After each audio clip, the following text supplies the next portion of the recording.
Bismillahirrahmanirrahim. Alhamdulillahi rabbil alamin. Wassalatu wassalamu ala rasuli rabbil alamin. Nabiyyina wa habibina wa qudwatina Muhammad ibn Abdullah wa ala alihi wa sahbihi wa man sar ala nahjihi wahtada bihadihi wastanna bisunnati ila yaumiddin, amma ba'du. Yang dihormati pengurusi, ahli kuasa, imam-imam Masjid Sayyidina Umar bin Khattab, muslimin dan muslimat, para jemaah, para pencinta ilmu, para pencinta Al-Quran dan Sunnah. Assalamualaikum warahmatullahi wabarakatuh. Alhamdulillah, syukur kita kepada Allah Azza wa Jalla pada pagi ini 12 hari bulan 10 2024 kita dapat meneruskan pengajian kita dalam tadabbur Al-Quran. Ayat yang kita pilih pada hari ini iaitulah ayat 9 dari surah Al-Isra. Ayat 9 surah Al-Isra, di mana ayat ini Allah Ta'ala sebut kepada kita tentang hidayah ataupun petunjuk Al-Quran. Hidayah atau petunjuk Al-Quran yang kita akan baca insya-Allah. Jadi jemaah yang ada Quran, ada mushaf, boleh buka ayat 9 surah Al-Isra. A'udzu billahi minasy syaithanir rajim. Inna hadzal Qur'ana yahdi lillati hiya aqwam وَيُبَشِّرُ الْمُؤْمِنِينَ الَّذِينَ يَعْمَلُونَ الصَّالِحَاتِ أَنَّ لَهُمْ أَجْرًا كَبِيرًا.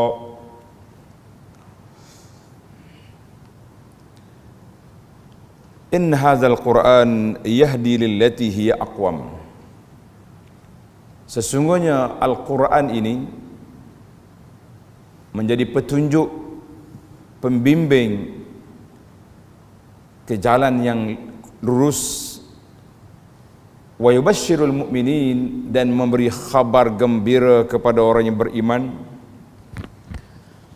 Orang beriman yang mana? Alladzina ya'maluna as-salihat, yang beriman dan beramal saleh. Yang beriman dan beramal saleh, anna lahum ajran kabira, bagi mereka pahala yang besar. Ayat kita ni ringkas tapi mempunyai makna yang panjang. Makna dia panjang. Di mana dalam perbincangan ini ana ambil daripada tafsir Adwa'ul Bayan. Tafsir Adwa'ul Bayan di antara tafsir yang menarik, tapi dia panjang. Jadi kalau kita kata nak baca seorang-seorang itu memang agak sukar lah, perbahasan dia terlalu tinggi. Ditulis oleh seorang ulama di Madinah, nama dia Syekh Muhammadul Amin Asy-Syanqiti rahimahullahu ta'ala. Dalam ayat ini Syekh rahimahullah, dia kata tadabbur ayat ini bahawa Al-Quran, ayat yang kita baca ni, sungguhnya Al-Quran ini memberi petunjuk ke jalan yang paling lurus. Hiya aqwam. Apa dia jalan yang paling lurus itu? Iaitulah jalan yang diredai oleh Allah Azza wa Jalla. Maknanya sesiapa yang nak mencari keredaan Allah, siapa nak cari jalan yang benar, maka tidak ada jalan lain depan hadapan dia kecuali satu je lorong, iaitulah lorong yang dibawa oleh Al-Quran, yang dihuraikan oleh baginda Nabi sallallahu alaihi wasallam. Siapa dia ikut lorong ni selamat. Siapa dia lari daripada lorong ini, tidak mengikut siratal mustaqim, maka orang itu dikira orang yang tidak selamat, orang yang berada dalam suasana yang begitu bahaya, begitu gawat. Jadi para jemaah sekalian, insya-Allah kita cuba tadabbur ayat ini. Kalau kita nak ambil petunjuk Al-Quran dalam apa bidang? Semua dalam bidang Al-Quran ni semuanya petunjuk. Di awal surah, di awal permulaan Al-Quran, Allah Ta'ala sebut Bismillahirrahmanirrahim, Alif Lam Mim. Coba sambung. Zalikal kitabu la raiba fih. Zalikal kitabu la raiba fih hudan lil muttaqin. Allah kata ini kitab ini tidak ada syak ragu padanya, hudan lil muttaqin, menjadi petunjuk bagi orang yang bertakwa. Mana kalau kita orang bertakwa, itulah jalan kita. Kalau kita orang yang beriman, itulah lorong kita. Kalau kita nak jadi orang yang beriman, orang baik, maka Al-Quran lah petunjuk kita. Kata Syekh, wa min hadiyil Quran, selain daripada Al-Quran tunjuk pada jalan tauhid pada Allah Ta'ala, itu matlamat asal utama dia. Kemudian Al-Quran juga menjadi pembimbing kita dalam bidang ibadat. Dan dalam Al-Quran juga hiya aqwamu hadiyuhu ila halil mushkilat. Dalam Al-Quran juga terdapat satu perbincangan khas, iaitulah menyelesaikan masalah. Menyelesaikan masalah bi aqwami turuq, dengan jalan yang begitu jelas dan jalan yang begitu telus, yang begitu baik. Dipanggil al-mushkilat al-alamiyah, masalah yang berlaku dalam dunia Islam. Masalah yang berlaku dalam dunia Islam, iaitu masalah, ada 3 problem, 3 masalah yang kita akan cuba huraikan. Hal itu maknanya huraikan, jelaskan dalam perbincangan ini. Inilah di antara perkara yang timbul dalam kehidupan kita ini. Masalah yang pertama, kita letak dia punya tajuk dulu, al-mushkilatul ula. Masalah yang pertama yang berlaku iaitu dha'ful muslimin, orang Islam dalam keadaan lemah. Di mana-mana kita lemah. Ada tempat dia kuat, tapi kelemahan itu nampak ketara. Sebab apa lemah? Kita akan tengok nanti sebab dan apakah penyelesaian dari sudut Al-Quran. Isu yang kedua, taslitul kufar alal mu'minin. Orang kafir telah menguasai, mengganyang orang-orang mukmin, sama ada dengan membunuh mereka, melukakan mereka, ataupun menindas mereka. Isu yang kedua. Yang ketiga, masalah yang ketiga, kita tak nak tuding jari ke orang, masalah ikhtilaful qulub, masalah tidak ada kesatuan hati. Hati orang beriman, sama-sama orang beriman, mungkin dalam sebuah masjid yang sama, dalam surau yang sama, orang yang ke kanan, orang yang ke kiri, kita kata dalam sudut kesatuan ummah agak lemah. 3 isu yang dibangkitkan dalam tadabbur ayat ini, kita pergi kepada satu persatu insya-Allah.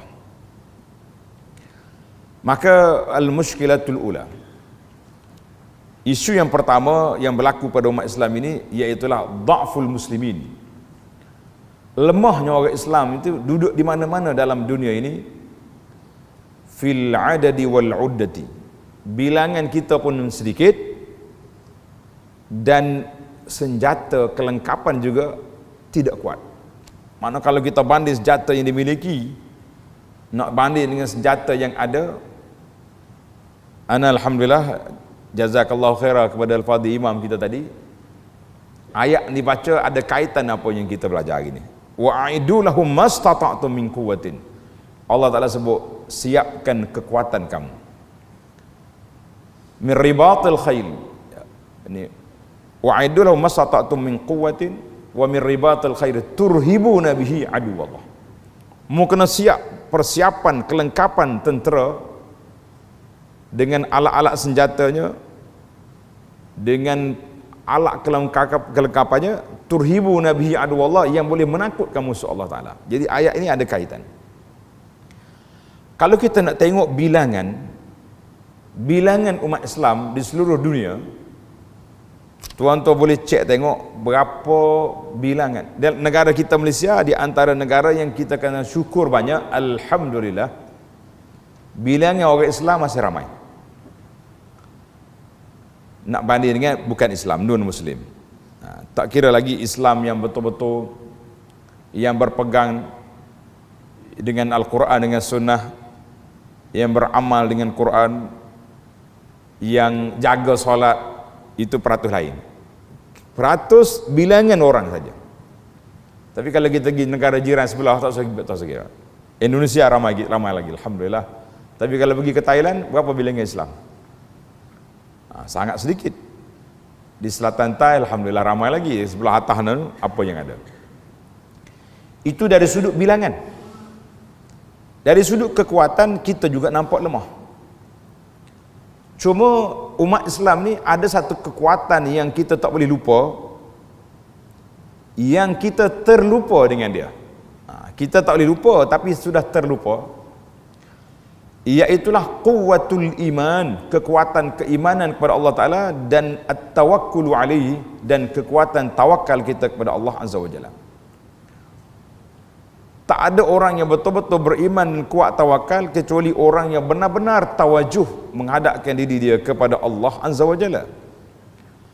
Dengan kekuatan dan keimanan, walaupun mungkin kita lemah dari sudut persiapan, tapi kemenangan tetap berpihak kepada Islam, sebagaimana kita akan lihat dalam ayat yang kita cuba pilih ini. Tuan-tuan yang ada Quran boleh buka suratul Ahzab.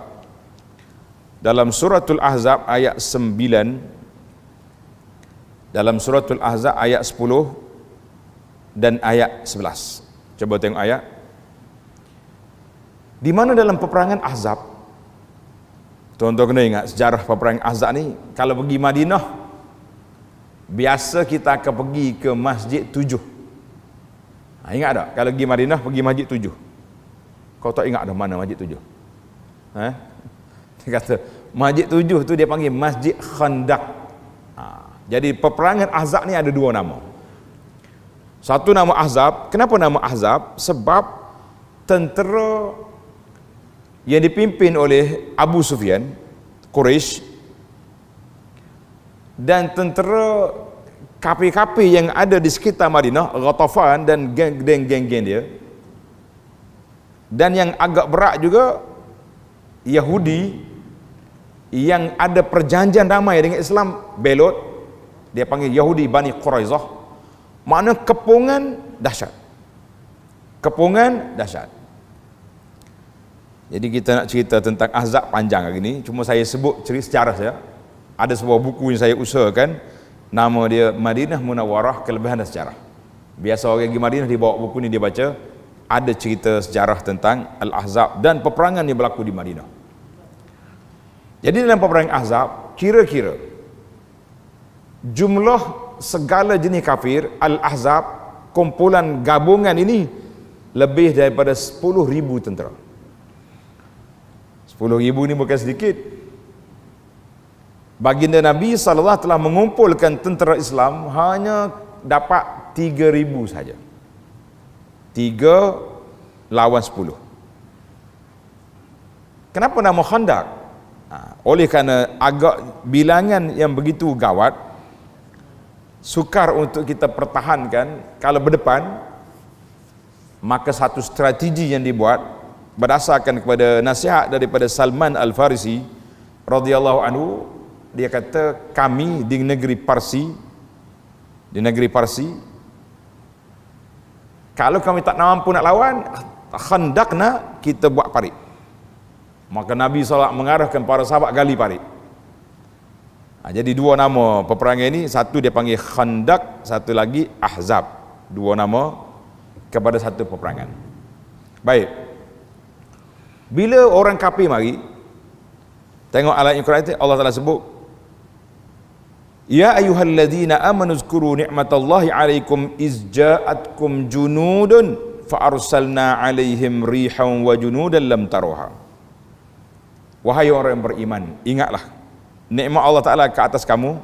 Ini suratul Ahzab, suratul Ahzab ayat 9. Ingatlah nikmat Allah Ta'ala ke atas kamu, izja'atkum junudun, ketika datangnya tentera-tentera Ahzab yang begitu ramai, bilangan kamu tak ramai, fa'arsalna alaihim rihan wa junudan lam taruha. Aku hantar mari tentera yang kamu tak nampak, angin dan malaikat. Angin kita tak nampak, kita nampak kesan dia aja, putar mari. Malaikat kita tak nampak. Wa kana Allahu bima ta'maluna basira. Allah Ta'ala tengok apa yang kamu lakukan. Kemudian Allah gambarkan kegawatan yang berlaku. Ayat 10, izja'ukum min fawqikum, ketika mereka datang kepada kamu dari atas kamu. Dari atasmu di mana? Yahudi ke mana Allah? Dia duduk di Aliyatil Madinah, di sebelah atas Madinah. Kalau tuan-tuan pergi ke Masjid Quba, Masjid Quba tu atas pada Quba tu lagi, dia panggil Awali Al-Madinah, tempat tanah tinggi Madinah. Kalau kita duduk situ, sehingga sekarang ini salah satu daripada kubu ataupun istana Yahudi, nama dia Ka'ab bin Ashraf, masih tersimpan, diletak dalam satu kawasan heritage, dalam kawasan athar, makna tempat bersejarah. Bila jemaah haji pergi, kita boleh tengok teknologi yang digunakan oleh Yahudi begitu hebat. Dia punya batu jongkong satu-satu yang dia buat untuk binaan dia tu dekat dengan besar meja ni kali, meja kuliah ni. Saya pergi pegang meluk gitu. Ada juga orang bisik, dia kata, kenapa Arab Saudi tak runtuh ke Yahudi ni?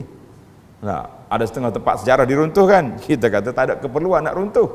Sekurang-kurang orang boleh mari tanduk izja'ukum min fawqikum, dari atas. Mana? Ni di sebelah Quba atas tu nampak.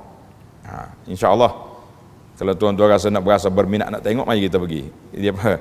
Sebab tu kalau saya pergi umrah, ana tulis tajuk dia umrah dan jejak sirah. Sebab kita nak bawa jemaah ni pergi tengok tempat-tempat sejarah yang sekitar Madinah, supaya bila kita baca ayat ini kita boleh faham, insya-Allah. Tapi tak perlu pun pergi sebenarnya, cuma kalau nak mengaji sejarah boleh kita pergi. Jadi Yahudi mari daripada atas, belok perjanjian, batal perjanjian, attack dari atas, wa min asfala minkum, dan dari bawah kamu. Quraisy mari daripada bawah, mari daripada sebelah Bukit Uhud. Karena itulah Nabi kita buat khandak parit di depan tu. Allah kata apa? Wa izzaghatil absaru wa balaghatil qulubul hanajir wa tazunnuna billahi zununa. Maka pada ketika itu, dan ketika penglihatanmu terpukau, mana tengok, jam kita ni, depan ada, belakang ada, atas ada tentera kepung kita ni. Dan ketika hatimu menyesak sampai ke tengkorok, mana hati sampai ke halkum, mana hati naik, orang kata dada dah hati, begitu takut. Dan kamu ada di antara kamu yang bersangka buruk terhadap Allah Azza wa Jalla, dia kata Tuhan tak tolong kita. Maka di sini ayat datangnya ayat hunalika betuliyal mu'minuna wa zulzilu zilzalan syadila. Maka disitulah Allah Ta'ala uji orang mukmin. Mereka digoncang dengan goncangan yang begitu kuat, yang begitu dahsyat. Maka ini dia panggil kuatnya gambaran yang Allah Ta'ala gambar dalam ayat ini. Gambaran apa? Gambaran kepungan yang dibuat oleh tentera Ahzab, yang kita rasa tak ada. Madinah akan dilanyap, Madinah akan dikhianati oleh pokok kafir, akan ditawan. Tapi apa boleh buat para jemaah sekalian, Allah Subhanahu Wa Taala disitulah hampir sebulan mereka dikepung, nak keluar rumah pun takut, nak pergi buang air pun takut. Sehingga kan orang munafikin bercakap, dia kata tengok Muhammad cakap besar, sekarang ni kita dikepung oleh kafir, nak pergi buang air pun takut. Ini dia panggil diayah yang dimain oleh puak-puak munafikin. Dahlah dalam keadaan gawat, dia main pula perang saraf dalam masyarakat. Jadi dua-dua ketakutan itu berlaku. Maka ketika itulah Allah SWT bagi tahu kepada kita. Tengok dalam ayat 22. وَلَمَّا رَأَى الْمُؤْمِنُونَ الْأَحْزَابَ قَالُوا هَذَا مَا وَعَدَنَا اللَّهُ وَرَسُولُهُ وَصَدَقَ اللَّهُ وَرَسُولُهُ وَمَا زَادَهُمْ إِلَّا إِيمَانًا وَتَسْلِيمًا. وَلَمَّا رَأَى الْمُؤْمِنُونَ الْأَحْزَابَ, bila orang mukmin tengok tentera Ahzab depan mata dia, terkepung sana sini, mereka dengan yakin mengatakan, haza ma wa'adana Allah wa rasuluh, ini yang dijanjikan oleh Allah dengan Rasul. Allah Ta'ala janji untuk memberi pertolongan pada umat Islam. Wa sadaqallahu wa rasuluhu, dan benarlah Allah dan Rasul. Wa ma zadahum illa imanan wa taslima, dan tidak bertambah orang mukmin kecuali bertambah iman dan makin menyerah diri kepada Allah Azza wa Jalla. Inilah yang dikatakan senjata orang mukmin di saat kekuatan, kalau mereka masih lagi berpegang dengan yakin dengan Allah Subhanahu wa taala, mereka tidak akan kalah. Mungkin hancur rumah mereka, tapi jiwa mereka tidak boleh dibeli oleh sesiapa. Coba kita tengok apa yang berlaku. Alhamdulillah, imam-imam kita khususnya di Kuala Lumpur, setakat yang nak pergi duduk solat subuh ni, ada setengah tempat solat maghrib pun dia berkunut nazilah. Kita kata barakallahu fikum, supaya kita terasa. Oh, ni orang buat apa ni, peringatan, dia panggil Taufanul Aqsa. Taufan yang berlaku di Aqsa sudah setahun berlalu. Berapa ramai sudah korban umat Islam di sana telah habis. Adakah orang di Palestin merayu sana sini, bukalah pintu kami nak lari? La. Bermakna namazij, contoh kekuatan jiwa, contoh kekuatan iman bagi umat Islam masih belum berubah. Daripada zaman dulu sampai ke bila-bila akan ada umat Islam yang begitu kuat. Maka Allah SWT jawab, apabila dia tengok umat Islam yang begitu berani, wa ma zadahum illa imanan wa taslima, maka Allah Ta'ala beri kepada kita satu kekuatan yang luar biasa. Tengok dalam ayat yang sama dalam surah Al-Ahzab ayat 25, Allah kata apa? Waraddallahu alladhina kafaru bighaizihim lam yanalu khaira wa kafallahu almu'minina alqital wa kana Allahu qawiyyan aziza. Allah Ta'ala tolak waraddallahu alladhina kafaru, dan Allah menghalau orang-orang kafir yang penuh dengan kejengkelan itu, kerana mereka juga tidak mendapat apa-apa keuntungan. Dia boleh kepung Madinah, tapi dia tak boleh masuk Madinah. Dia tak boleh nak apa pun nak tawan. Beberapa orang sahabat je yang terkena luka dengan mai panah. Lam yanalu khaira wa kafallahu almu'minina alqital. Cukuplah Allah yang menolong menghindarkan orang mukmin dari peperangan. Mana peperangan tak berlaku. Walaupun dikepung, walaupun kena takut, tak berlaku. Wa kana Allahu qawiyyan aziza. Kemudian Allah Ta'ala nyatakan lepas pada ini, wa aurasakum ardahum wa diyarahum wa amwalahum wa ardal lam tata'uha. Selepas daripada ini, kamu akan ambil harta-harta rampasan daripada Yahudi yang belum pernah kamu pijak, iaitulah pada tahun yang ketujuh Allah Ta'ala beri kepada Nabi SAW dapat ambil Khaybar dari tangan Yahudi. Kita kata alhamdulillah. Ini menunjukkan bahawa para jemaah sekalian, kekuatan umat Islam ada. Bila kita tadabbur ayat-ayat seperti ini pada jemaah sekalian, baru kita nampak, oh, kekuatan yang sebenar duduk di mana?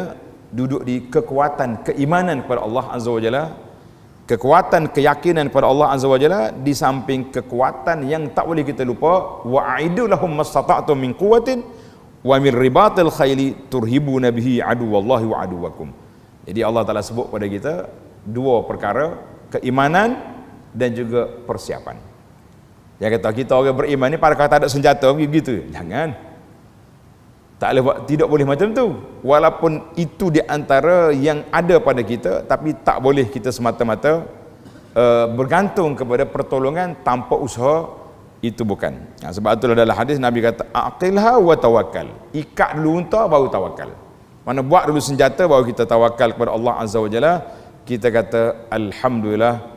Itu yang pertama tentang kelemahan orang Islam di mana-mana, tapi sebenarnya kita miliki kekuatan, iaitulah kekuatan jiwa, kekuatan keimanan kepada Allah Taala, dan kita juga tidak boleh mengabaikan dari kekuatan ketenteraan.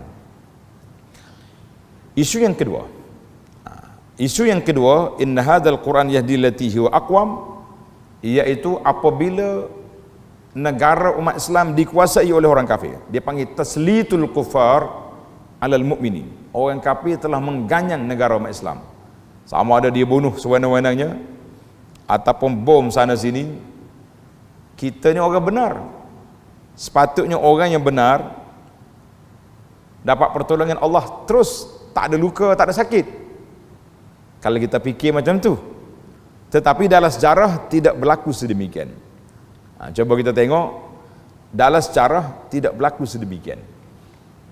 Kita kena cari punca dan sebab. Contoh di sini, tadi peperangan Ahzab, kita undur ke belakang untuk rekod para pelajar. Al-Ahzab berlaku pada tahun 5 Hijrah. Sebelum daripada dia, berlakunya peperangan Uhud pada tahun yang ketiga. Uhud tahun yang ketiga. Satu lagi peperangan yang tuan-tuan tak boleh lupa, nama dia peperangan Badar, berlaku pada tahun yang kedua. Ramadan tahun yang kedua. Syawal tahun yang ketiga berlakunya Uhud. Kemudian tahun yang kelima berlakunya Ahzab. Dalam peperangan Uhud dahsyat. Gugur syahid pak saudara Nabi Hamzah bin Abdul Muttalib. Dan beberapa orang besar keluarga Nabi syahid. Sahabat-sahabat yang mulia, Mus'ab bin Umair, pemuda Islam yang begitu kacak orangnya,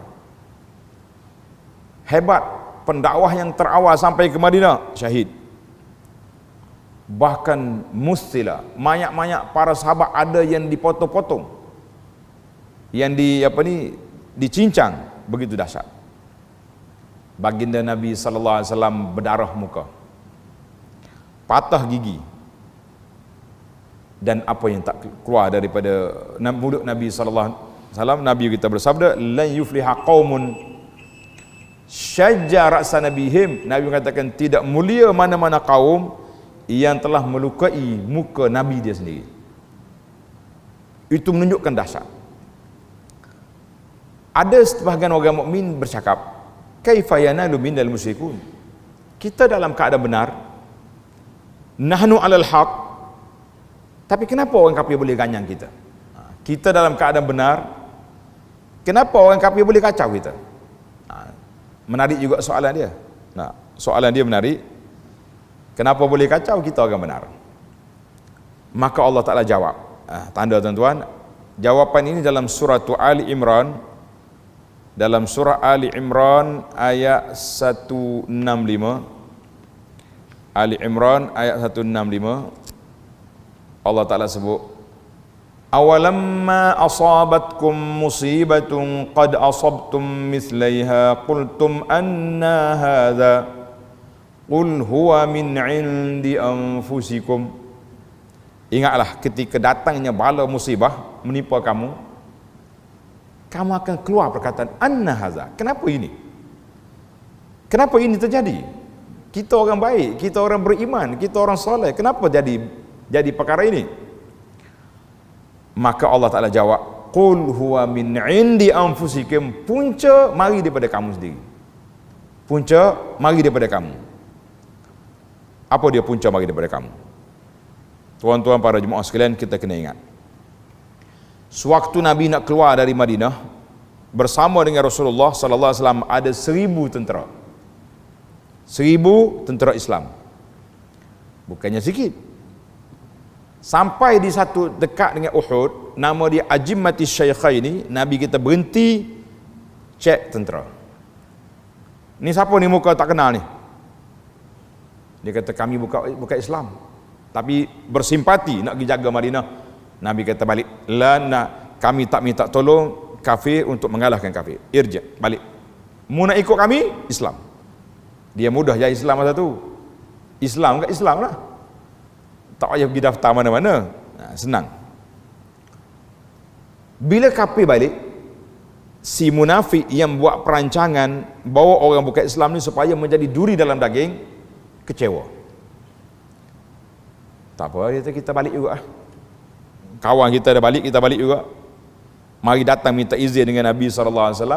Satu-satu minta izin. Nah gimana?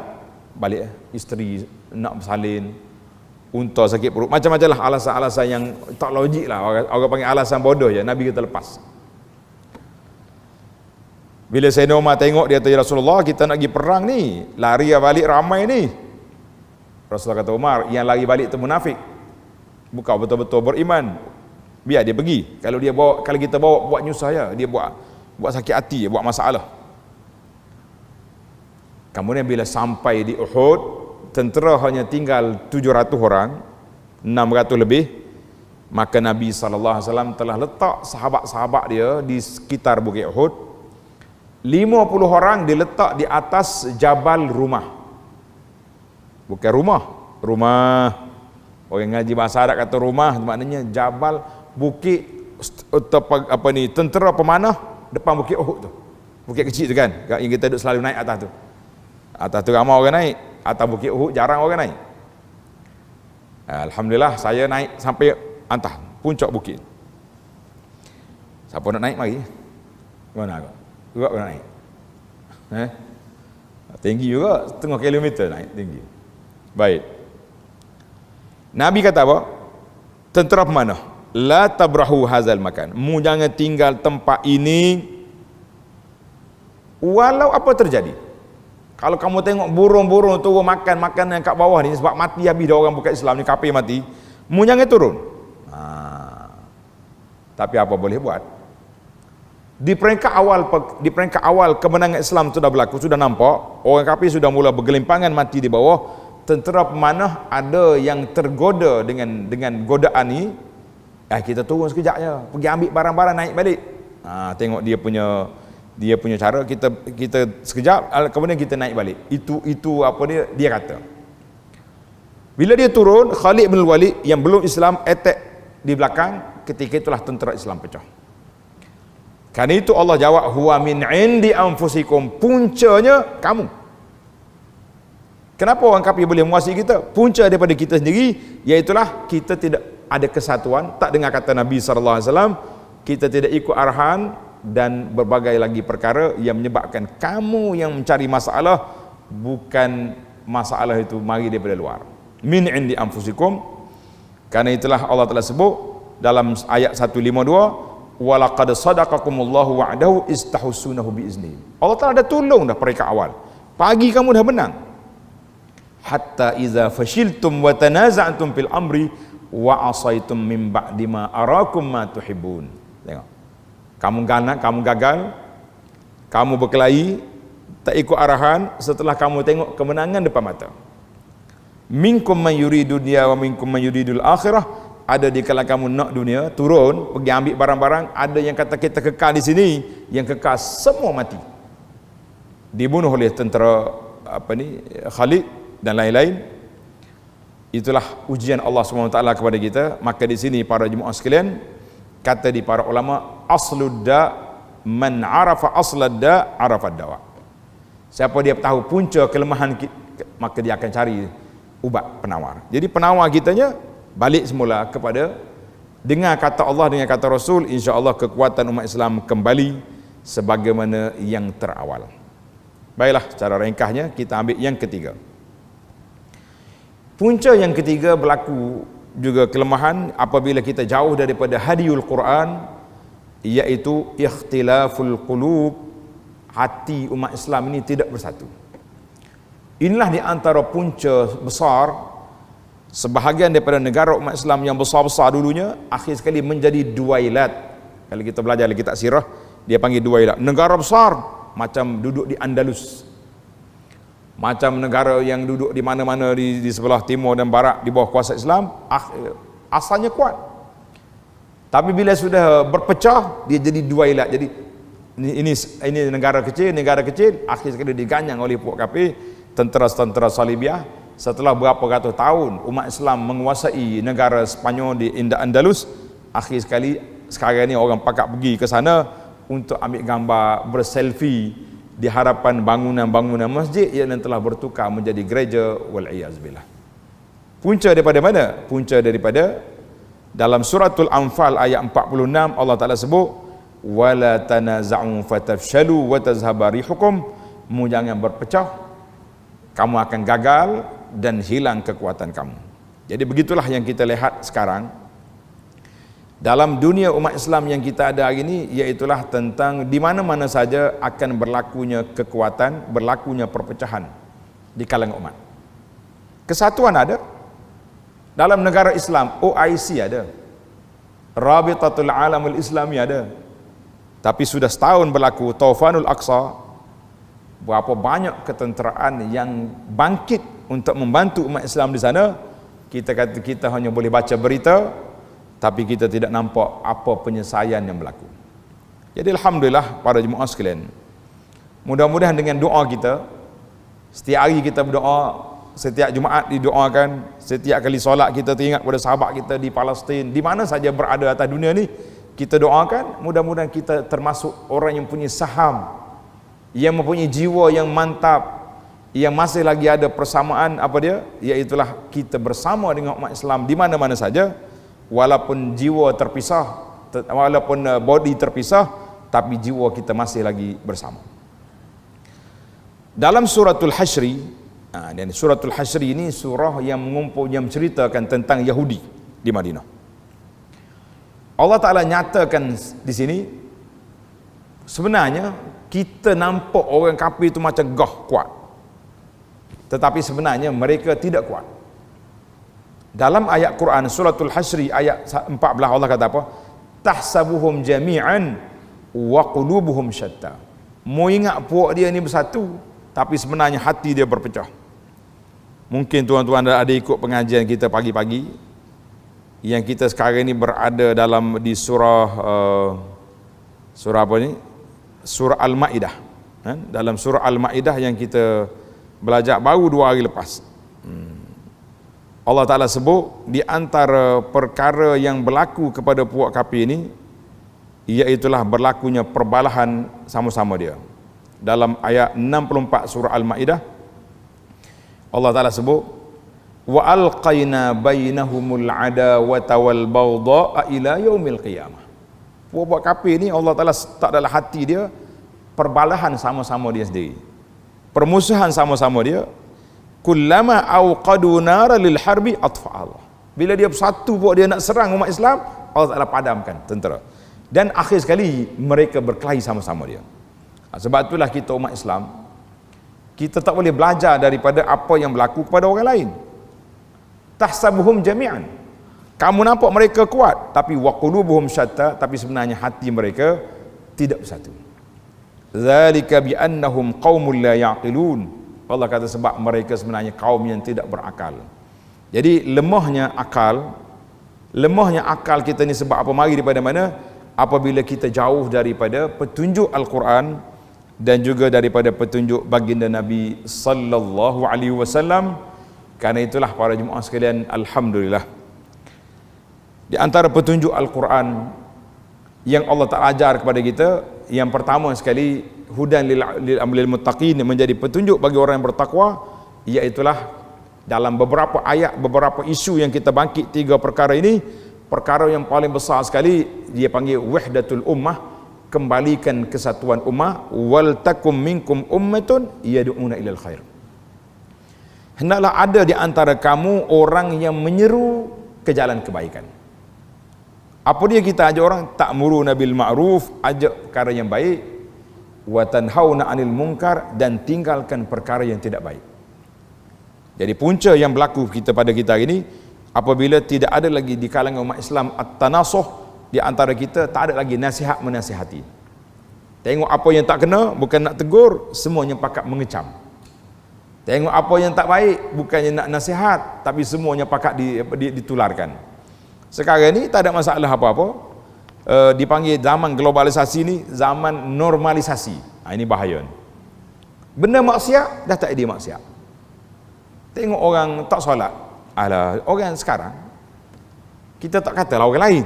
Tak, kita ibu bapa bila tengok anak tak solat, apa perasaan kita? Adakah kita usaha untuk dia solat?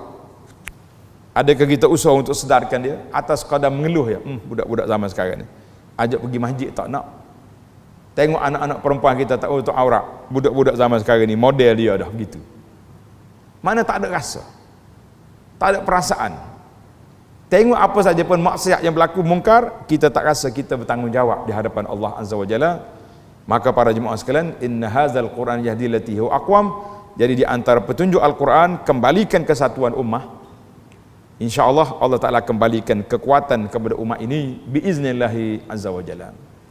Jadi setakat itu dulu apa yang dapat kita bincangkan dalam ayat ini dengan 3 isu dan permasalahan. Mudah-mudahan Allah Ta'ala beri kepada kita cerah dada, lapang hati. Dan Alhamdulillah semalam dengan kedatangan Imam Masjid Haram ke negeri kita, Imam pun sama kita juga. Dalam khutbah dia saya tengok bincang tajuk Tadabbur Al-Quran. Bermula kehidupan hati kita ni hidup dia hayatul qulub bi qiraatil Quran ma'at tadabbur. Hati kita ni akan hidup dengan apa? Dengan baca Quran serta tadabbur. Baca saja boleh pahala, tak ada siapa kata tak ada pahala, insya-Allah. Kecuali orang baca kerana nak riak, itu cerita lain.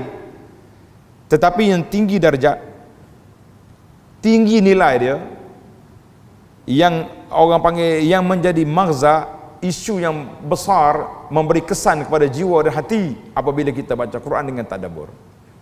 Jadi alhamdulillah di saat masyarakat kita ini sudah celik mata, ramai di kalangan kita alhamdulillah bila sebut tentang tadabbur Quran, kita rasa jelira kata orang. Nah, rasa hati itu terikat dengan Quran, kita kata alhamdulillah. Alhamdulillah bila saya jumpa sahabat-sahabat kita ni, respon dia kata kita suka sekarang ni dengan ilmu subjek tadabbur Quran sebab kita rasa kemanisan Al-Quran itu dapat dirasai. Sebagaimana yang saya Ana selalu ulang kata-kata hikmah, Al-Quran diibarat seperti buah kurma. Buah kurma ni kita belilah yang mahal mana pun, 120 riyal sekilo, tapi kalau tidak dimakan bau pun tidak. 120 riyal letak dalam beg, buka beg tak bau apa. Tapi kalau beli bunga sekuntung, satu rumah boleh bau, sedap bau. Itu tok balik durian lagi tu baru beli bunga. Kalau kena durian lagi mengancam dah. Tapi tamar tak bau. Bila kita rasa manis apabila kita makan, bismillah makan. Demikian juga Quran. Belilah Quran yang besar mana pun. Saya pergi ke Jakarta di pesta buku. Dia kata, "Bapak, di sini ada 200 jenis Quran." Saya kata, "Buat apa 200? Satu pun tak habis nak baca." Dia kata, "Boleh bikin koleksi." Oh, kata ni mazhab baru pula ni. Kata bila Quran Allah Ta'ala turun untuk dikoleksi, ayat Quran ini turun untuk dibaca, ditadabbur, dipahami dan dihayati. Bismillahirrahmanirrahim. Alhamdulillahirabbil alamin. Wa ala alihi wassalatu wassalamu ala rasulirabbil alamin wa ala alihi washabihi ajmain. Allah ya Tuhan kami, sempena dengan kami tadabbur Al-Quran pada pagi ini. Cerahkanlah hati kami, lapangkanlah dada kami supaya kami dapat menerima cahaya Al-Quran, menerima petunjuk Al-Quran, dapat memahami Al-Quran dan dapat membacanya pagi dan petang dan siang dan malam, serta dapat beramal dengan Quran. Jadilah Quran kami sebagai pemandu dalam masa kami hidup.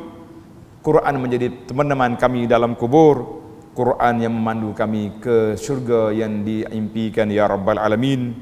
Wa sallallahu ala nabiyyina Muhammad wa ala alihi wa sahbihi ajma'in.